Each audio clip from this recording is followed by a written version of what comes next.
Hello and welcome to Rising with RLP. I am your host, Tammie, the owner and founder of RLP Holistic Wellness. A meditation master teacher, accredited trainer, self-love and self-discovery speaker, as well as shamanic energy healer. And what you're about to hear is the first season of our podcast. I've never done anything like this before, but I think it's time that we try it out. Season 1 is going to be my favorite topic. And also, it's near and dear to me because it's the name of my first online summit that I did. We are the Divine Femme. And you're about to hear some stories from 11 amazing women that are ready to share, ready to be open, and ready to be vulnerable. Not only will this help them in their growth journey, but this also may help you in your growth journey or help you to get through a situation. So get ready, sit back, relax, maybe grab the popcorn, some wine, tea or coffee, and sit with an open mind. Have a beautiful night. Happy healing. Hello and welcome to Rising with RLP. Season 1. We are the Divine Femme. And I figured why not start with me, your host, so you can know a little bit about me. Well, first things first, I'm Tammie, born Tamala, and I consider myself just your average type of person that wants to help people. I want to live a good life, and I want to be the best that I can be, better than myself. So I don't find myself competing with others, because I don't need to unscrew someone else's light bulb to shine. If I go back, my parents were really cool growing up. They were strict. My dad was in the military. My mom was a teacher. She was also a CNA. And they did the best that they could for my sister and I growing up. And, like as kids do, you teach your kids what to do in life and how to grow in life. And sometimes they do the right thing and sometimes they don't. For myself and also my sister, we both ended up going down the wrong path, but still kept that loving mindset and that caring and empathetic mindset. I mostly believe it's because we were in a space of we didn't believe in ourselves. We didn't look at ourselves as good people. We didn't really respect ourselves.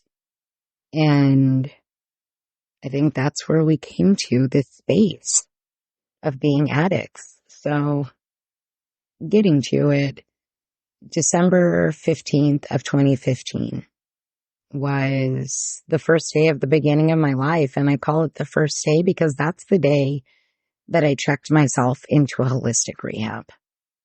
5 days after my 33rd birthday. I would like to say that I was blessed to have a really good job that really cared about their employees. Who would have thought that Verizon Wireless would have given an employee such good insurance that they could go to rehab for 30 days? Now, I did not think that. I'll never forget, on the 14th of December, early in the morning, it was probably 1 o'clock in the morning, I'd gotten done partying and went got to my car and I just cried because after 18 years of doing the same thing over and over again, I was just really, really tired, sick and tired of doing the same thing over and over again. So I drove to my job and I sat in front. My plan was to talk to HR. Well, I remember I texted my mom and then I called my boss and I told him, I said, I have a problem. I relapsed and I need help. And he gave me the number to EAP and told me to give them a call and they would be able to help me with finding a place. So I did. And they emailed me this massive list. And what I did is I chose the very first one. Just so happens the very first one was the right one for me. I called and the gentleman on the other line answered River Source and I told him my story and he said, okay, let me call you back. I'm going to check everything. So waiting, biting my nails, chomping at the bit, worrying because, worrying that's our thing. He called me back and he said to me, it's going to be $300 a week. And the first thing I said to myself was, I cannot afford that. And the next thing he said was, well, your insurance at your job is really amazing because they're covering for 30 days. What a blessing. Well, I called my boss after that and he said, okay, now you're going to go and check yourself in tomorrow because their requirement was you have to be 24 hours clean. Well, he also gave me the information to do a short term. So I did short term for 30 days. So my stuff, even though I screwed up majorly, my family didn't have to deal with that. And I stayed at a friend's that night. And I told my friend, hey, I'm going to rehab. I just need a place to crash. Even though I had a home, you would have thought that I would have went to my home. But I didn't. I didn't want to deal with the shame. I was so ashamed. And I crashed there the very next morning. I woke up and I couldn't see out of my left eye. Didn't really know how I was going to make it home, but I did with one eye. And then my ex and my mom drove me to Mesa, Arizona, to go to River Source. I was really messed up. My blood sugar was like 500. I couldn't see out of my left eye. I was completely blind in my left eye. Could barely walk. And let me tell you, detox is not a joke. It doesn't matter what drug or substance you're detoxing from. It's not a joke.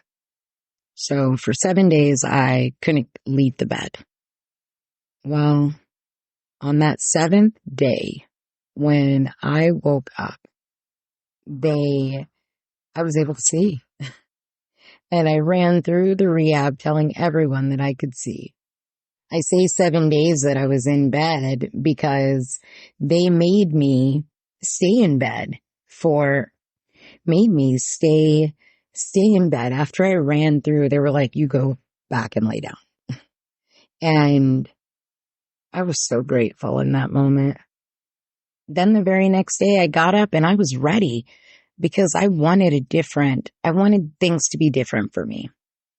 I tried to get clean on my own numerous times and that just didn't work. My younger sister went to many different rehabs and it didn't work for her. She'd be clean for a short period of time and then back out. So I didn't know what to expect in this situation. Well, I got up on that 8th day and I went to the meeting that morning. I fell when I was walking over there. Then they made me wear tennis shoes the rest of the time there. And I heard some different stories at the meetings and it hit different. Then I went to yoga. And let me tell you, I met the most amazing man there, and he was the yoga instructor. Little old man. You could tell that he had been a yogi for a long time. And he said, to love oneself is the beginning of a lifelong romance. mind blown. And then he said, Oscar Wilde. I was like, who is this Oscar Wilde? And how does he know that I need to love myself?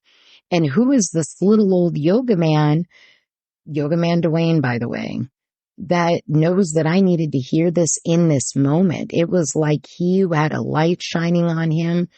I was sitting in a room and he was on a stage just speaking some beautiful words. But really, it was me and like 10 other women in a room, all yoga mats. And I wonder till this day if they felt what I felt. That I knew that I loved myself enough to check in, but I didn't know how to romance me, because romancing me is what's going to keep me clean. So I ventured from that day forward to be better than who I was the day before. And I made it through the 30 days and I felt good after it. And I went to meetings and I made the mistake of going back to work after doing this, but I still tried and I still pushed through. And when I was 45 days clean, I met this guy in line at Walgreens. You guys will hear me say Waldo.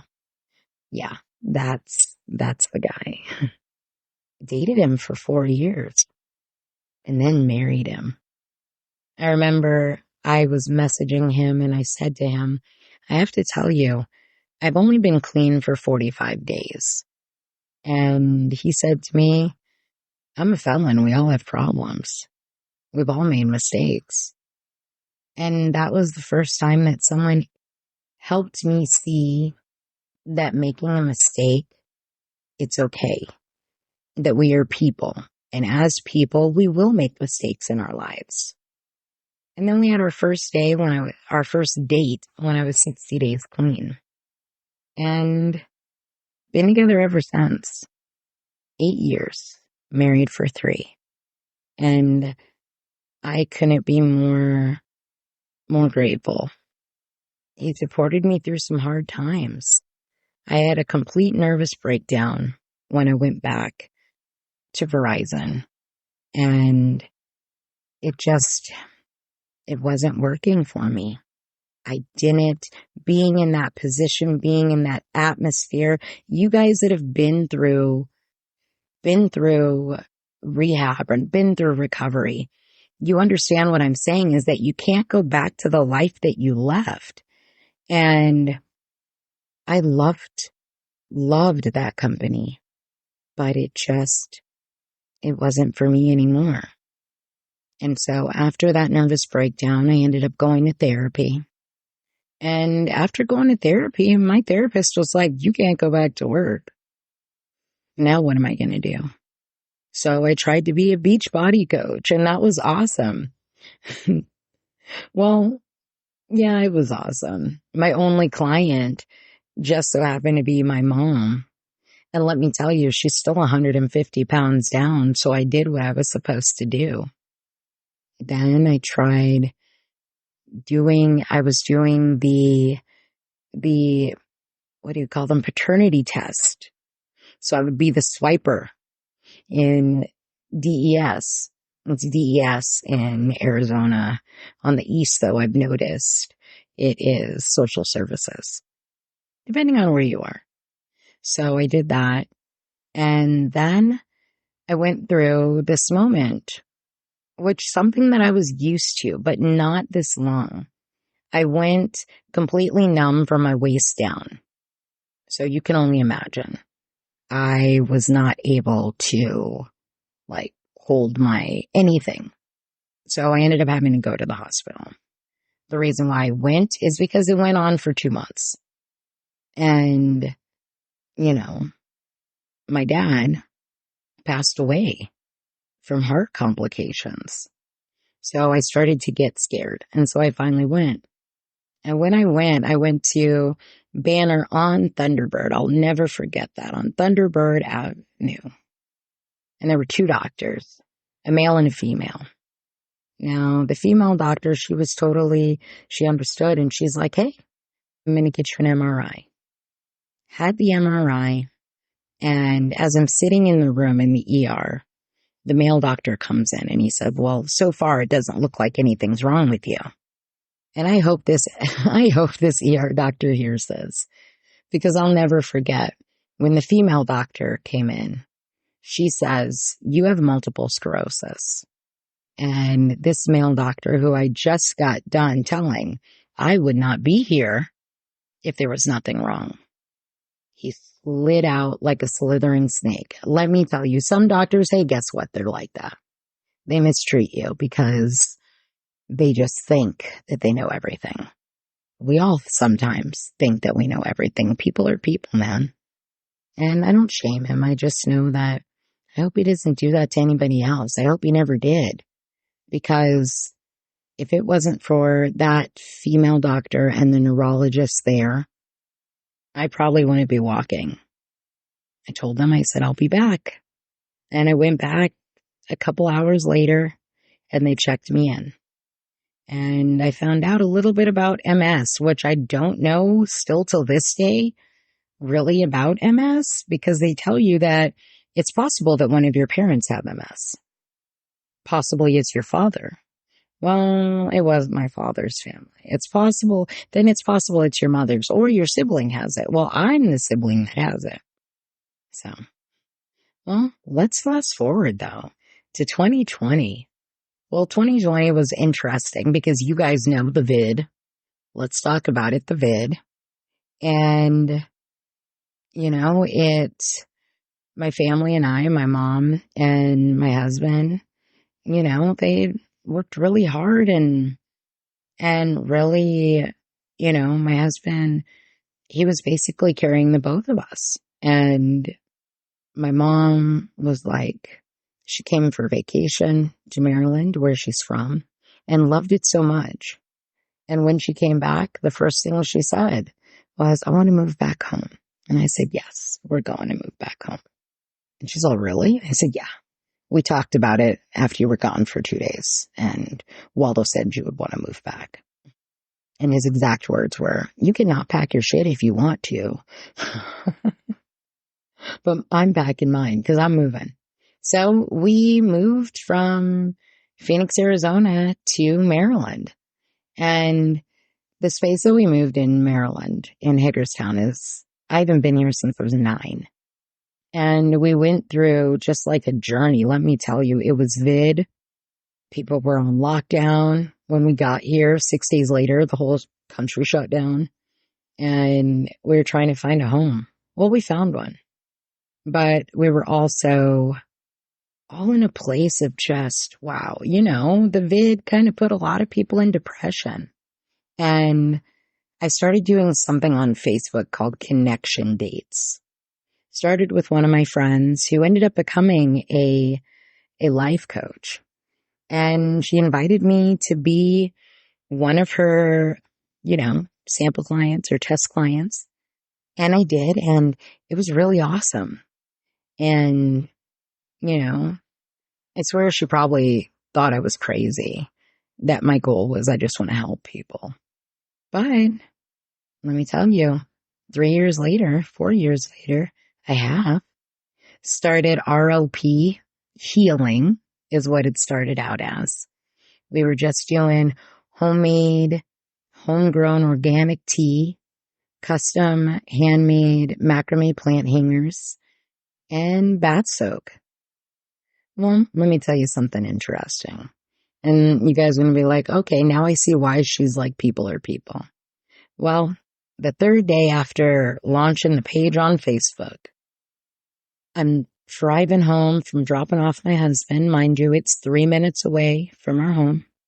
And a woman comes out of nowhere. Her light was red. She wasn't paying attention. And she crushed my leg because she hit me that hard on my driver's side. Set my car spinning. And what stopped me was a light pole. And people are people. Come to find out, she was late to work. She ended up being a receptionist at a doctor's office. Oh, man.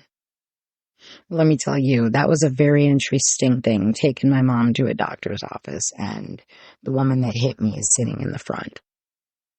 But as I said, people are people.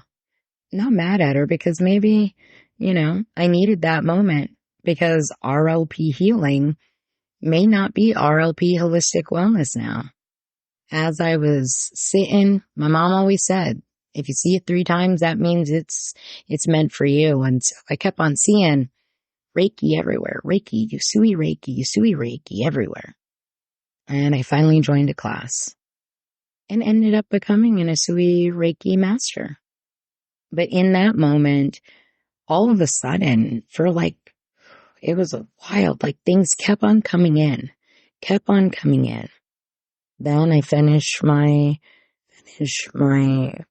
hypnotherapy certification.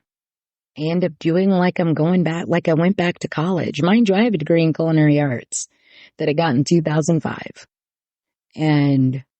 But it was like I was going back to college. I was doing five classes at a time. And I was taking these classes at a time. I'd be sitting and studying for hours, taking the test, going through to the classes that they offered, or even doing their virtual classes and sending in homework. And it was all going back to school. And then I was still oh, this is interesting. And then I meet one of my mentors, and she is doing a meditation master coach teacher certification. And I did that class. It was a 6-month class. And I enjoyed every moment of it because, mind you, I'm still doing the meditations that I learned when I was in rehab. And it just helped me feel better. So after that, I got the opportunity to become an accredited trainer.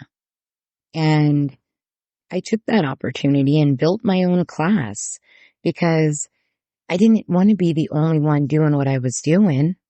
Maybe call it a thing of that I didn't want to feel alone at that point in time. Hey, let me tell you, growing, healing, truly, it never ends. And I did it. And fast forward to now, 2024, I am meditation master teacher, an accredited trainer, a self-discovery and self-love speaker, a shamanic energy healer, I'm a trauma-informed forgiveness life coach, a Kundalini Reiki master teacher, and an Usui master teacher. And you know what? I may get why did you do all of those things? Well, let me tell you, I strongly believe what my dad taught me is knowledge is power. And not in the sense that I have the power over everything. No, now I'm becoming a better practitioner to be able to help people. I want to help people achieve their own human revolution.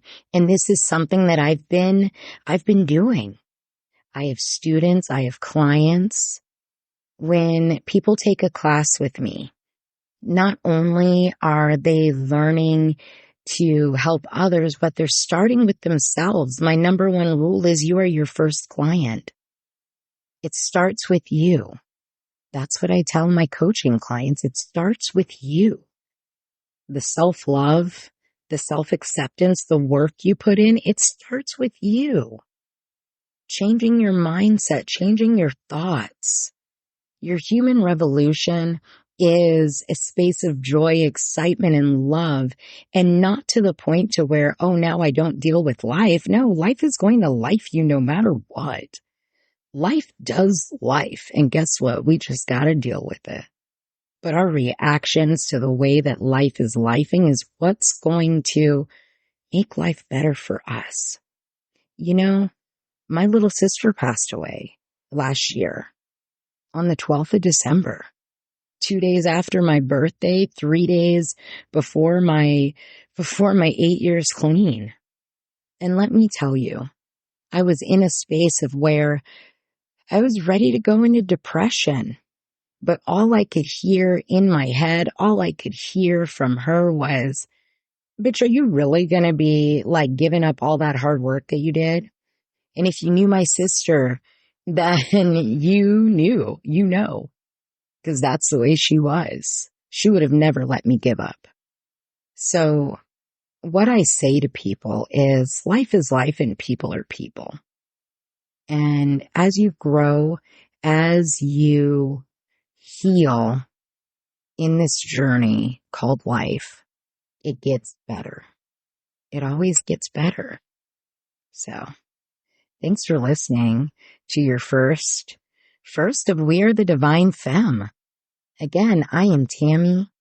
You have a beautiful, beautiful day and happy healing.